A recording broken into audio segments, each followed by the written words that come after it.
अब बेटा हम लोग शुरू कर रहे हैं on the behalf of our to examples. और जो बेसिक हमने आज सीखा है हम उसके बिहाफ पे आज एनसीईआरटी की एक्सरसाइज 1.1 का क्वेश्चन करते हैं, जो सिर्फ पर्टिकुलरली इसी कंसेप्ट पे बेस्ड है जो अभी हमने दो एग्जांपल्स क्लियर किए हैं। Check that question first of all.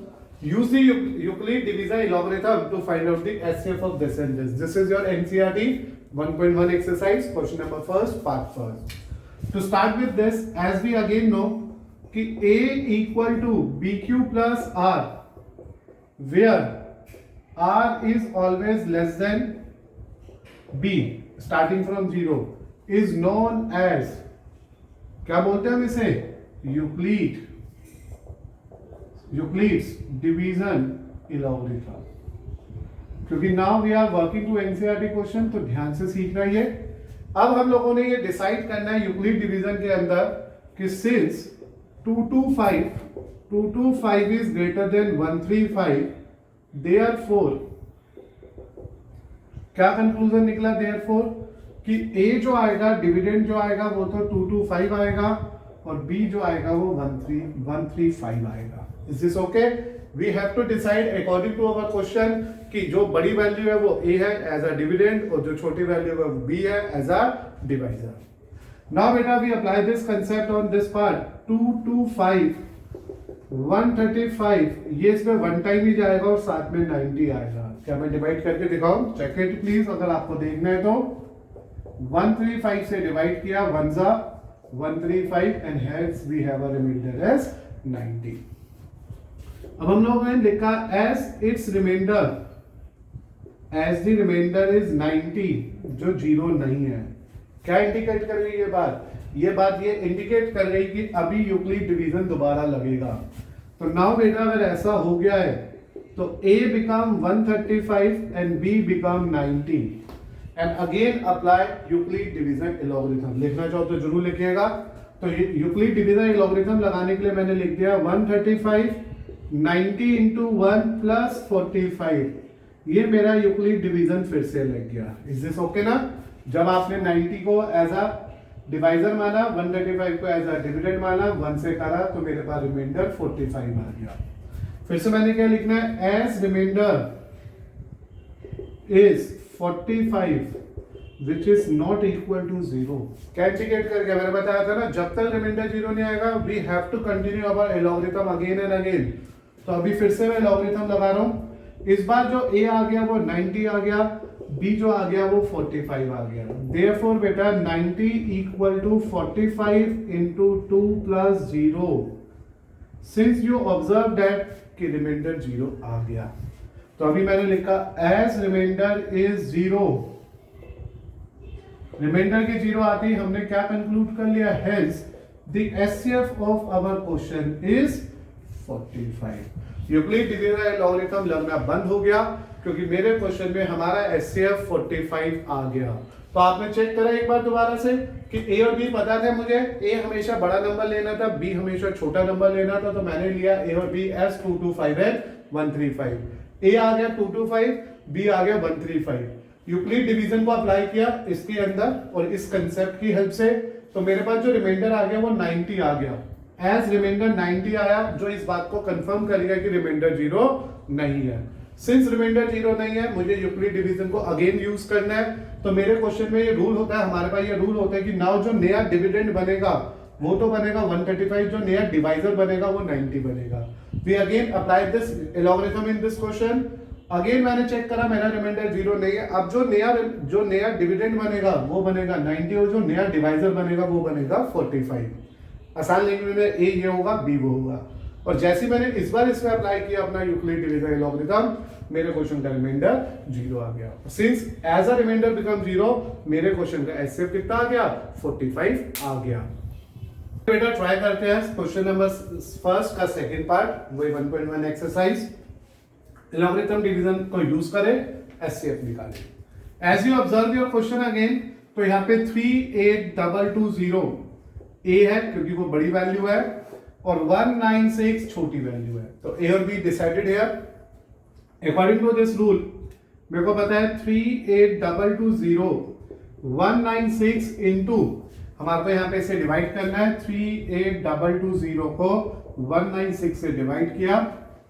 Usually जैसा डिवाइड करते हैं वैसा डिवाइड किया, जो आपने कभी छोटी क्लासेस में सीखा होगा, आइदर 4th 5th या 6th में।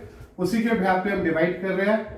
1 जा 196 आ गया, यहाँ पे 6 आया, और यहाँ पे बेटा जब मैंने इसे माइनस करा तो आई थिंक 17 में से 8 आया, यहाँ 1 बचा और इधर से 2 कॉपी कर लिया। Now when we go for a 9, ये 9 पे ही जाएगा क्योंकि बहुत नियर टू इसके 100 टाइम्स ही है, 10 टाइम्स ही है सॉरी। तो जैसे मैंने इसे 9 से मल्टीप्लाई किया, here we are getting 4, here we get 86, it mean 6, और here we get 8, that is 17। तो इट मीन्स बेटा ये 9 आ गया है 1764, और we are getting now 89। After having 89 ये 0 कॉपी करा नीचे, और ये 5 जा एग्जैक्टली चला गया। तो व्हाट दिस इंडिकेट कि when we divide our number 382220 with 196, ये 195 टाइम आ रहा है प्लस 0 आ रहा है।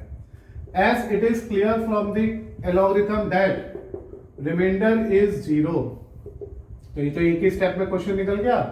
Hence it's HCF is 196। HCF वो होता है जिसको हम लोगों ने यहाँ पे एज अ डिवाइजर माना होता है। तो मेरे क्वेश्चन का डिवाइजर सिर्फ 196 है। तो देखो कितना इजी निकला गया वाला पार्ट। तो ए था, बी था, मैंने डिवाइड किया, डिवाइड करने पे रिमाइंडर 0 आ गया। रिमाइंडर के 0 आने के बाद मुझे इस प्रोसेस को दोबारा नहीं करना पड़ा, और जो मेरा यहाँ पे डिवाइजर था वही मेरे क्वेश्चन का एचसीएफ हो गया। तो hence it's HCF is 196।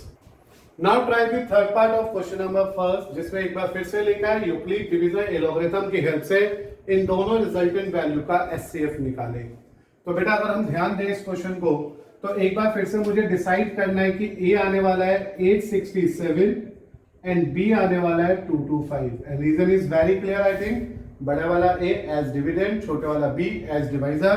According to this algorithm हम लिख सकते हैं 867 equal to 225 into quotient plus remainder. अब मुझे यहाँ पे इसको डिवाइड करना होगा। 225 जब इसके नियर बाय मैं चेक करूँ तो आई थिंक 3 आएगा 675, जो इसकी बिल्कुल नियरेस्ट वैल्यू है। और अब मेरे पास जो रिमाइंडर बच रहा है वो आ रहा है यहाँ से बेटा 2, और यहाँ पे 9, और यहाँ पे 1। इज दिस ओके बेटा? तो मेरे पास जो ये रिजल्ट आया 3 तो क्वेश्चन आया, 192 इसका रिमाइंडर आया। After applying our Euclid division algorithm in this particular question, हमें ये कंफर्म हो गया कि मेरे क्वेश्चन का remainder, the remainder of this algorithm is presently 192, जो 0 नहीं है। Therefore, A आ गया 225 एंड B आ गया 192। ठीक है बेटा, यहां तक आई थिंक आपको समझ आ गया होगा, क्योंकि मैंने पहले से 3 चेक किया। ये 3 करोगे तो यहाँ आएगा 15, 5, 1 कैरी, फिर 7 एंड देन 6, फिर 7 में से 5 गया, 2 बच गया, 16 में से 9 गया, 16 में से 7 गया, 9 आ गया, और 7 में से 6 गया, 1 आ गया। After having our result up to this part, तो ये मेरा ए हो गया और ये मेरा बी हो गया। Is this okay? अब बेटा इसको आगे कंटिन्यू करना है, मुझे सॉल्व करना है आगे।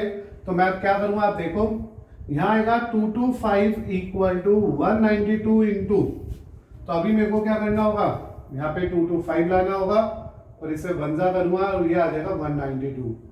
बैलेंस आ गया 3, इधर से 3 बचा, इधर से भी 3 बच गया। इज दिस ओके बेटा? तो दोनों तरफ 3 बचा वहां पे फाइनली, 3 एंड 12 में 3, बिल्कुल बेटा। तो यहाँ पे आ गया ये 1 और यहाँ आ गया 33। इज दिस क्लियर बेटा? अगेन समझ आ गया होगा।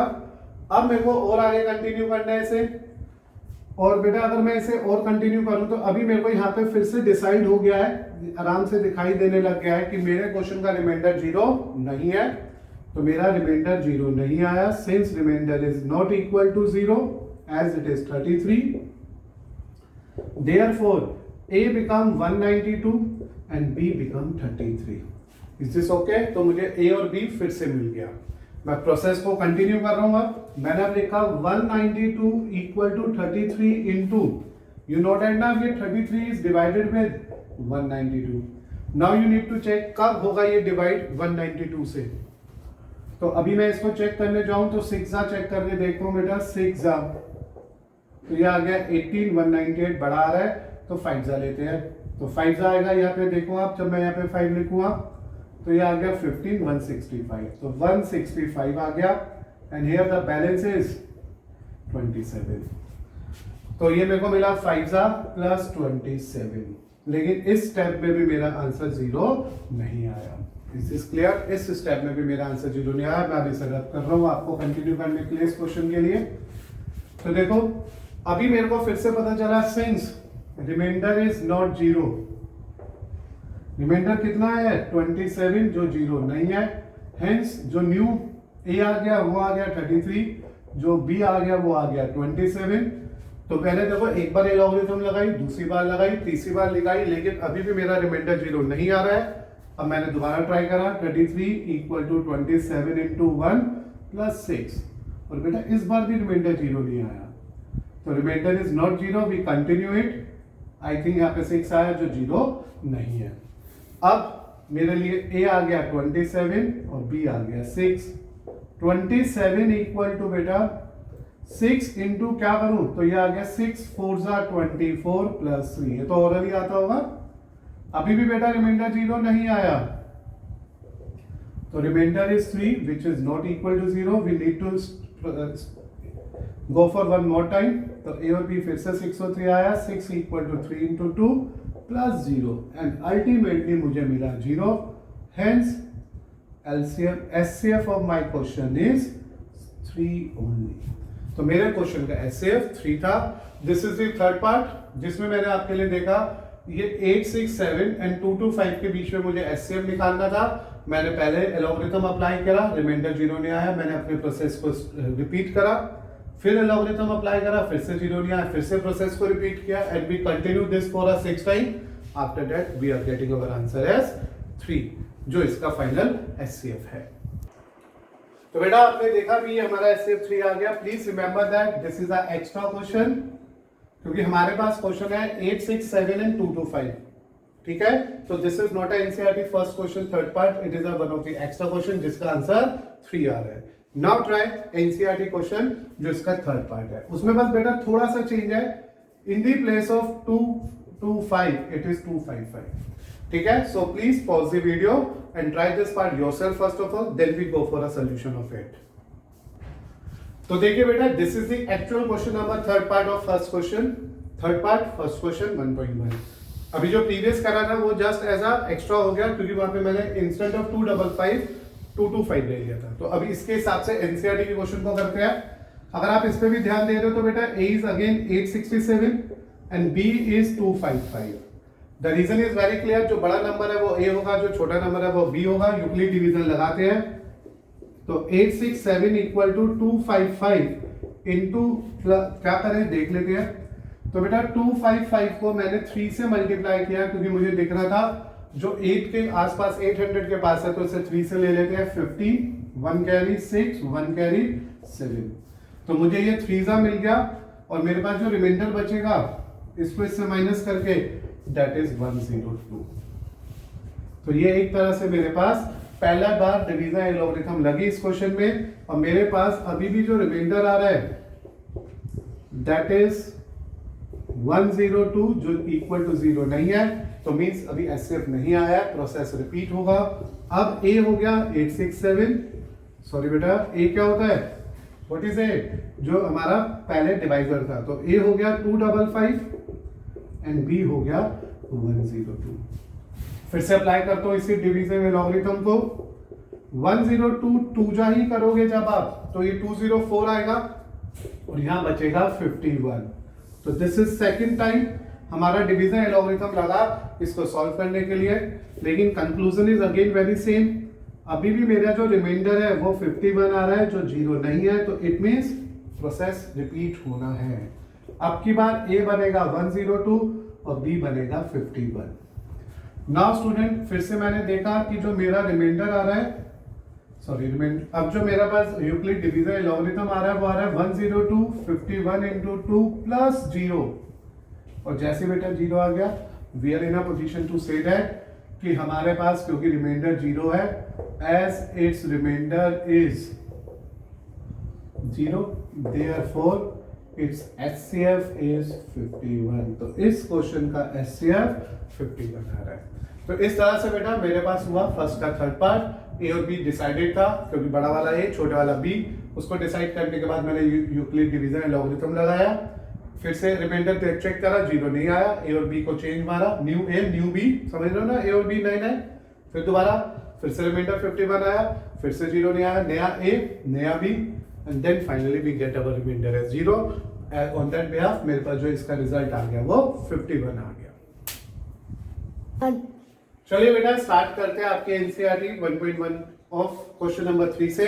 सेकंड क्वेश्चन सेकंड टाइप है, वो बाद में सीखते हैं, पहले थर्ड में क्या लिखा है, एक आर्मी कंटिजेंट है जिसमें 316 मेंबर्स है, is to be marched behind an army band of 32 members.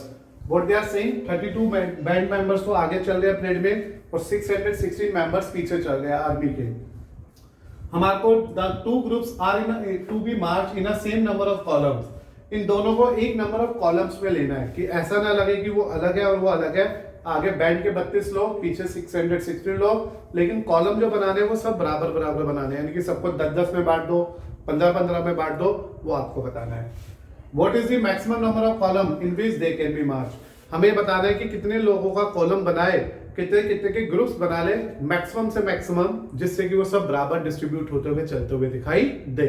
दोबारा सुनो, एक आर्मी कंटिजेंट है 616 मेंबर्स का, जिनको मार्च पास्ट करनी है 32 आर्मी बैंड के पीछे, मतलब आगे 32 मेंबर्स है परेड के, पीछे वो 616 मेंबर्स है, और इन दोनों ग्रुप्स को मार्च करना है सेम नंबर ऑफ कॉलम में। This is the point to be remember, सभी कॉलम्स में नंबर ऑफ पीपल्स क्या रहेंगे, बिल्कुल सेम रहेंगे, मतलब जितने लोग कॉलम डिवाइड कर लेंगे, जैसे कि दूर से ऐसे लगेगा कि दे आर इक्वली डिस्ट्रीब्यूटेड। बताना है मैक्सिमम नंबर ऑफ कॉलम्स कितने बनेंगे, कि वो जो हम ग्रुप बना रहे हैं, जैसे पहला ग्रुप, दूसरा ग्रुप, तीसरा ग्रुप, चौथा ग्रुप, ऐसे ग्रुप बनते हैं। पहले आर्मी का फर्स्ट बैंड के मेंबर्स, फिर जितने बचे दूसरे में, फिर तीसरे में, ऐसे बैंड्स के मेंबर्स बनाने हैं, ग्रुप में डिवाइड करने हैं और फिर कॉलम चलाना है। तो इन शॉर्ट जब भी किसी क्वेश्चन में लिखा हो मैक्सिमम नंबर ऑफ कॉलम, तो it means we have to find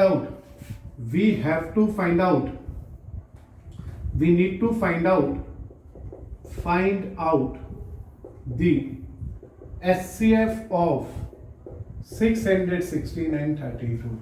भाई अगर मेरे को मैक्सिमम नंबर ऑफ ग्रुप चाहिए तो मुझे ये निकाल लेना मैक्सिमम लोग कितने होंगे, मैक्सिमम पीपल्स कितने होंगे कॉलम में। मैक्सिमम का मतलब हाईएस्ट, हाईएस्ट का मतलब SCF निकाल के देना है। तो according to SCF find out the SCF of this. मुझे पता है A आ गया 616 और B आ गया 32। A और B के आते ही मैंने यहाँ पे सबसे पहले यूज किया डिवीजन लॉगरिथम। याद है ना what is division and logarithm?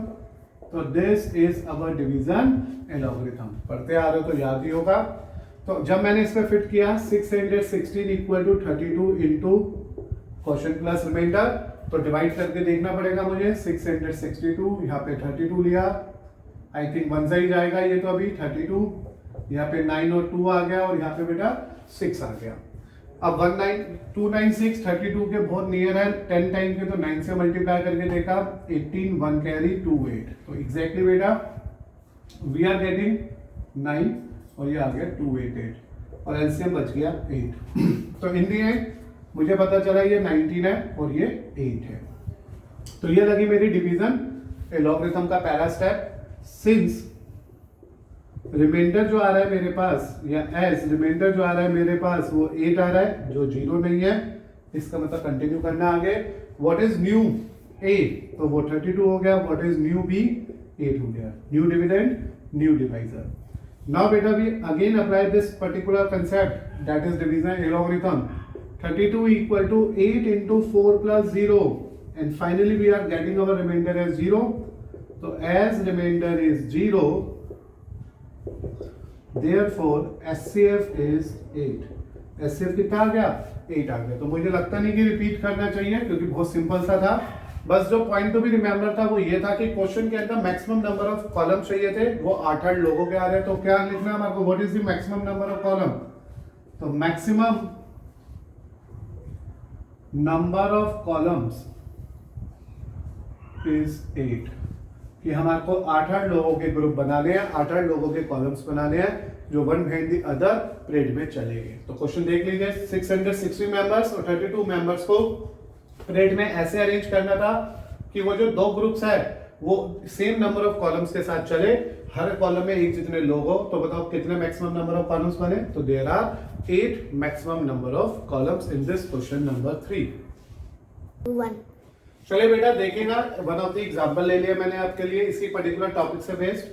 2 tankers contain 850 litre and 650 litre of petrol respectively. दो बड़े बड़े टैंकर है मेरे पास, एक में 850 लीटर का पेट्रोल है और दूसरे में 680 लीटर पेट्रोल है। Find the maximum number of capacity of containers. आपको मैक्सिमम कैपेसिटी का कंटेनर्स चाहिए जो इसको मेजर कर जाए दोनों ही टैंकर्स को एग्जैक्ट नंबर ऑफ टाइम। ऐसा ना हो कि जब मैं कंटेनर से इसे नाप रहा हूं या मेजर कर रहा हूं तो हमारे पास एग्जैक्ट नंबर आना चाहिए। एक्सक्यूज मी, एग्जैक्ट नंबर कैसे आएगा?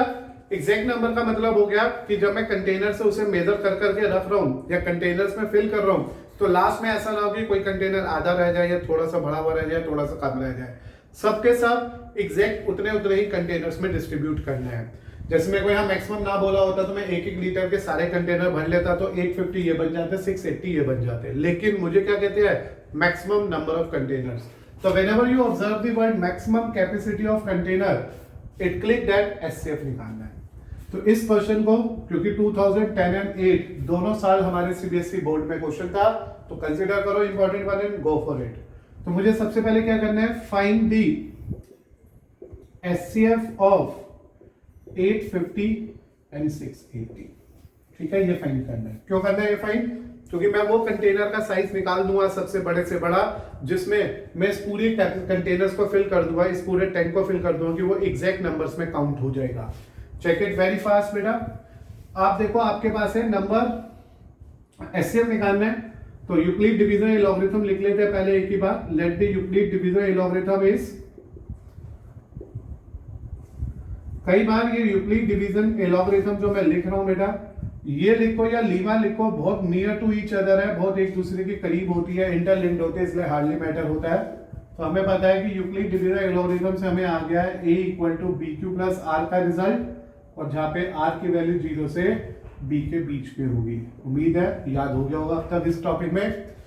अब बेटा मुझे इसके अकॉर्डिंगली यहाँ पे पता चल चुका है a को तो बड़ा नंबर लेना है और b को छोटा नंबर लेना है, that is 850 and 680। According to a logarithm 850 = 680 into 1 plus, अब आपको बैलेंस निकाल लेना है, डिवाइड करना तो आता ही आपको। तो when you go for its balance, I think it is 170. Is this okay बेटा? Since रिमाइंडर जो आ रहा है मेरे पास that is 170 which is not equal to 0, therefore जो नया a आ गया है वो 680 आ गया है और जो नया b आ गया वो 170 आ गया है। Again we applied this Euclid division. Again we applied Euclid division algorithm. We get 680 = 170 into 4 plus 0. And what we observe finally? कि मेरा रिमाइंडर, हमारे क्वेश्चन का reminder, as the remainder of this particular result is 0 right now.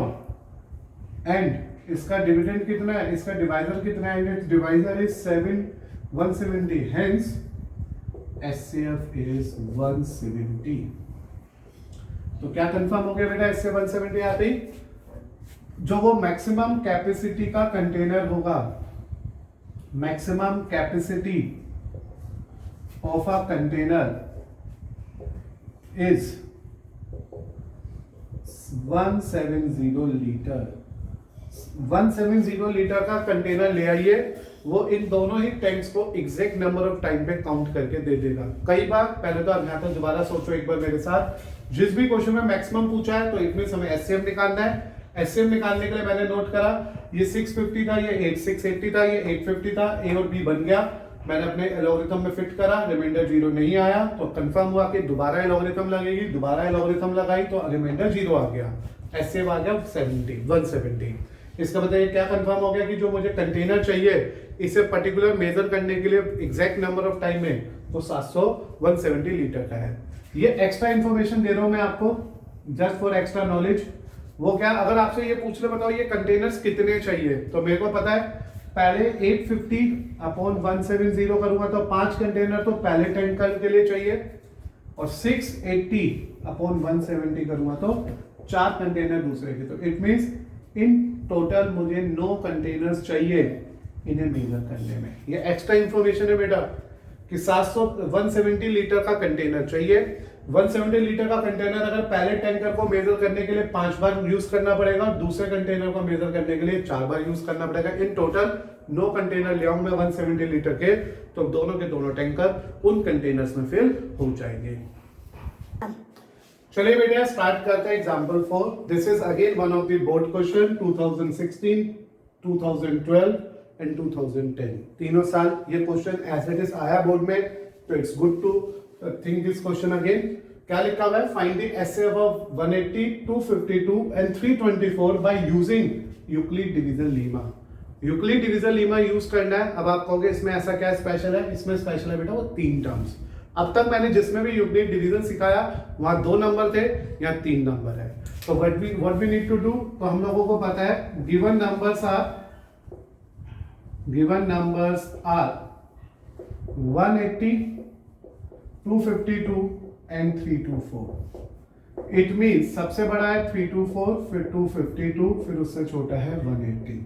तो बेटा out of 3 numbers you need to select bigger 2। सबसे पहले दोनों बड़े वाले लो और उसमें यूक्लिड डिवीजन ए लॉगरिथम लगा दो। Since a equal to b q plus r होता है, और जहां पे r की वैल्यू हमेशा 0 से लेकर b तक होती है, not including b, which is known as Euclid division lemma. लिख लेना पूरा पेपर में, ये यूक्लिड डिवीजन लीमा है। As a is 324 and b is 252, जो मेरे क्वेश्चन में जैसे चल रहा है मैंने लिख दिया, ये a और ये b है। तो 324, 252 ये इसमें बनता ही नहीं जाएगा, और 324 को 252 से माइनस करो, यहाँ 2 आ गया, और बेटा यहाँ पे एलसीएम लेने से 7 आ गया, तो it is 72। And what you conclude from first Euclid division rule कि रिमाइंडर इज 72, जो 0 नहीं है, इसका मतलब एचसीएफ नहीं आया है, इसलिए नया a आ गया 252 और नया b आ गया 72। नया a मिल गया, नया b मिल गया। अब मैंने दोबारा क्या करना है इसमें, again apply Euclid division lemma. We get 252 72 into, आपको देखना पड़ेगा ये 252 72 में कितनी बार जाएगा, तो आप डिवाइड ही कर लो, बेटर है, ये सिंपल देख लो। तो आई थिंक ये 3 जा रहा है इसमें, 3 जा 216, 6 आया और 4 में से 1 गया तो 3 आया, तो अगेन 36 आ गया। ठीक है बेटा, तो क्या कंफर्म हो गया? As remainder is again not equal to 0, remainder फिर से 0 नहीं आया, therefore a become 72, b become 36। और एक बार फिर से मैं अप्लाई कर देता हूं आपके लिए, again apply Euclid division logarithm, Euclid division Lima, और यू से लॉगरिथम। मैंने कहा था ना दोनों इंटरकनेक्टेड है, इंटरलिंक्ड है। यूक्लिड डिवीजन लॉगरिथम बोलो, यूक्लिड डिवीजन लीमा बोलो, बात एक ही है। तो here again when we applied 72 equal to 36 into 2 plus 0, and of course dear हमें मिल गया 0। हमने लिखा as remainder is 0 right now, reminder 0 आ रहा है, और हमारे क्वेश्चन का डिवाइजर 36 आ रहा है, देयरफॉर जो एचसीएफ आ गया वो 36 आ गया। तो बेटा ये किसका एचसीएफ आ गया? Hence we are saying that HCF of 324 and 252 is 36। इन दोनों का एचसीएफ आया अभी 36, अभी मेरे पास एक नंबर और है। नाउ क्या बनूंगा? Now find the HCF of 36 and जो बचा नंबर था। अब मुझे दोबारा से यूक्लिड डिवीजन अप्लाई करनी है 36 और 180 में। Since we know that a 180 ही बनेगा, b 36 ही बनेगा, तो 180 इक्वल टू 36 इंटू 5 प्लस 0। एक बार फिर से मेरा रिमाइंडर आ गया 0। Since remainder is 0, divisor is 36। ठीक है ना, इसमें तो बहुत जल्दी समझ आ गया होगा। इट मींस बेटा जब 3 नंबर है, पहले 2 नंबर को तो यूजली वैसे ही ट्रीट करो, चेक इट अगेन। पहला मैंने नंबर लिया सबसे बड़ा, फिर उससे छोटा, ए और बी माना, यूक्लिड डिवीजन लगाया, रिमाइंडर 0 नहीं आया, मैंने अब ए को कंसीडर कर लिया as a new a and new b become 252 and 72, दोबारा से यूक्लिड डिवीजन लगा लिया, फिर से रिमाइंडर 0 नहीं आया, ए और बी फिर से डिसाइड हो गया, फिर से यूक्लिड डिवीजन लगा लिया, तीसरी बार यूक्लिड डिवीजन लगाने पर रिमाइंडर 0 आ गया और मेरा डिवाइजर 36 आ गया, जिससे कंफर्म हो गया एचसीएफ 36 है। लेकिन ये 36 एचसीएफ है किसका? सिर्फ इन दो नंबर का, अभी एक नंबर और है मेरे पास। तो अब क्या करना है जब ऐसा है, तो जो अभी हमारा एचसीएफ निकला और जो एक नंबर बचा है उसमें दोबारा यूक्लिड डिवीजन लगाना शुरू कर दिया, एंड कोइंसिडेंटली यहाँ पे एक ही स्टेप पे 0 आ गया, हेंस इनका एचसीएफ भी कितना आ गया? 36। देयरफॉर एचसीएफ ऑफ 324 पहला नंबर, 525 दूसरा नंबर एंड 180 इज 36। तो तीनों का कॉमन एचसीएफ 36 आ गया। तो बेटा देखो ये one of the board question था, 3 साल 3 बार मतलब हमारे बोर्ड में आया है और 3 टर्म के साथ था एक नया सा कंसेप्ट। तो hope so you enjoy this also, समझ आ गया होगा, इजी था बहुत ही। यूक्लिड डिवीजन, लीमा या लॉगरिथम लिखा था, इसलिए मैंने यही वाले मेथड प्रेफर करे। आज का पूरा लेक्चर रियल नंबर का सिर्फ एक ही टाइप के क्वेश्चंस पे डिपेंड कर रहा था, जिसका नाम था यूक्लिड डिवीजन लीमा। स्टार्टिंग में बोला था मैंने आपको, इससे कनेक्टेड 2 टाइप के क्वेश्चंस आते हैं, एक वो जिसमें एचसीएफ निकालो, दूसरा वो जिसमें प्रूविंग करो। तो होप सो आपको आज का टॉपिक बहुत इजीली क्लियर हो गया होगा, ये लेक्चर 100% समझ आया होगा, इंटरेस्टिंग भी था थोड़ा सा। अगले लेक्चर में इसी यूक्लिड डिवीजन लीमा के हम सेकंड कंसेप्ट पे वर्क करेंगे, जहां पे हमको अपने क्वेश्चंस को प्रूव करना होगा। तब तक बेटा गुड लक, पढ़ते रहो और अपनी मैथ्स को मेरे साथ एंजॉय करो।